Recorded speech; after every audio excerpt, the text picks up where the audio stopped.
नाही, यापूर्वी मी अनेक वेळा याच्यावर भाष्य केलेलं आहे की आजपासून राष्ट्रवादी काँग्रेस पक्ष ज्या निवडणूक लोकसभेच्या लढवणार त्याच्या मुलाखती आजपासून सुरू झालेल्या आहेत. पश्चिम महाराष्ट्राची जी कोल्हापूर वगैरे ज्या जागा आहेत त्याबद्दल उद्या चर्चा होणार आहे.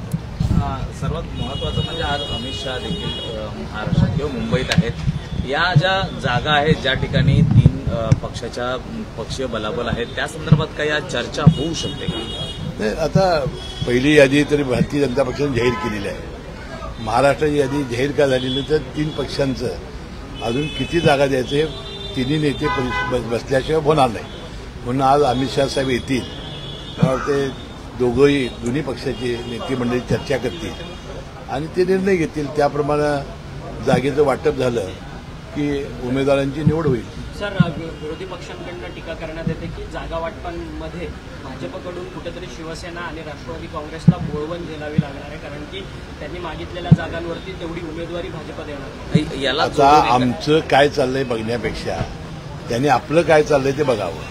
आता काय निवडणुका फार लांब राहिलेल्या नाहीत, निवडणुका एकदम तोंडावर आलेल्या आहेत. 4-5 दिवसात आता आचारसंहिता सुरू होईल, त्यामुळे त्याने आता स्वतःचं बघावं एवढी आमची विनंती आहे त्याला. याला जोडून एकमेकांच्या मतदारसंघांवरती सत्ताधारीच म्हणजे मित्रपक्ष दावा करत आहेत. रायगडच्या जागेवरती देखील आता शिंदे गटाकडनं म्हणजे शिवसेनेकडनं दावा करण्यात आलेला आहे, याआधी भाजपकडनं करण्यात आलेला. कसं पाहता या जागेकडे? नाही, वास्तविक ते प्रदेशाध्यक्ष सुनील तटकरे साहेब हे तिथले आता विद्यमान लोकसभेचे खासदार आहेत. वास्तविक ही चर्चाच का होते याचं मला एक आश्चर्य वाटतं.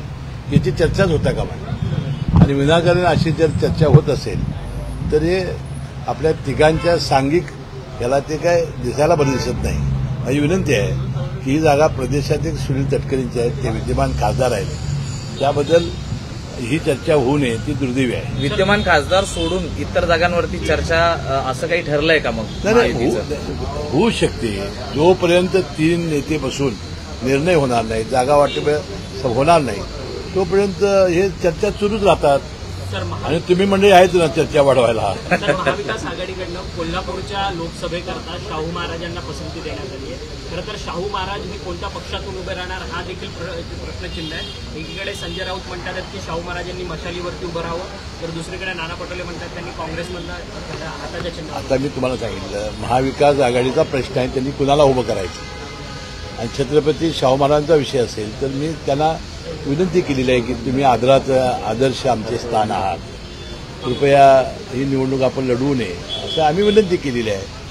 आणि जनतेची तशी इच्छा आहे असं मी सांगण्याचा प्रयत्न केलेला आहे. कोल्ह्यांच्या बाबतीत बोलताना अजितदादा म्हणाले की कुठेतरी पुन्हा ठीक आहे, आता नमस्कार. बचत गटाच्या महिलांना काल यवतमाळमधील कार्यक्रमात न आल्यास 50 रुपये दंडाचा एक ऑडिओ क्लिप व्हायरल होत आहे.